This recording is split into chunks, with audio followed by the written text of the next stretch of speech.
Hello everyone, કેમ છો? બધા મજામાં? આશા કરું છું બધા મજામાં હશે ને આપણી મોર્નિંગ થઈ જાય ને આજે આપણી મોર્નિંગ થોડી વહેલી થાય છે. 5 વાગે આપણે ઉઠી જઈએ છીએ કેમ કે આજે આપણે જવાનું જ પેટલાદ ને થોડી વાર પછી આપણે રેડી થઈ જઈએ તો હવે આપણે બાલ સેટ કરી લઈએ એના પછી ફર્સ્ટ ક્લાસ ચાય પીને નીકળીએ. જો આપણી ચાય ને રોટલી આવી જાય તો ફટાફટ આપણે ચાય પી લઈએ અને રોટલી ખાઈ લઈએ પછી નીકળીએ ને 6 વાગે આપણે નીકળી જઈએ. પેટલાદ જવા દે ને આપણે એકલા નથી, આપણા બે ભાઈબંધ આપણી જોડે છે. તો પહેલા ફટાફટ રિક્ષા ઊંધીએ અને પછી આપણે જઈએ રેલવે સ્ટેશન ને જેવા આપણે બહાર નીકળીએ છીએ એવી જ આપણને રિક્ષા મળી જાય તો આપણે ફટાફટ બે જાય ને આપણે વચ્ચે દબાઈ જઈએ છીએ ને 10 જ મિનિટમાં આપણે પહોંચી જઈએ ભરૂચ રેલવે સ્ટેશન પર.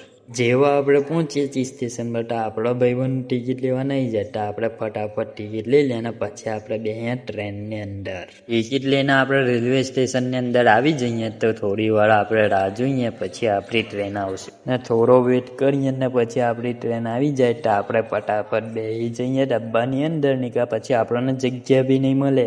પછી આપણે ટ્રેનની અંદર ચડી જઈએ અને જગ્યા તો બધી બહુ હતી પણ આપણે પહેલાથી બચપનથી શોખ નહીં કે ટ્રેનના દરવાજા પર ઊભું રહેવાની મજા જ કંઈ અલગ. તો આપણે ટ્રેનના ડબ્બા પાસે ઊભા રહીએ પછી આપણે પહોંચી જઈએ આણંદ ને આણંદથી આપણે ટ્રેન બદલવાની હોય તો આપણે આણંદ ઉતરીએ તો ભજીયા ના ખાઈએ તો મજા જ નહીં. તો પહેલાં આપણે ફટાફટ ભજીયા લઈ આવીએ અને પછી આપણે ટ્રેનની અંદર બેસીને ખાઈએ ગરમ ગરમ ભજીયા.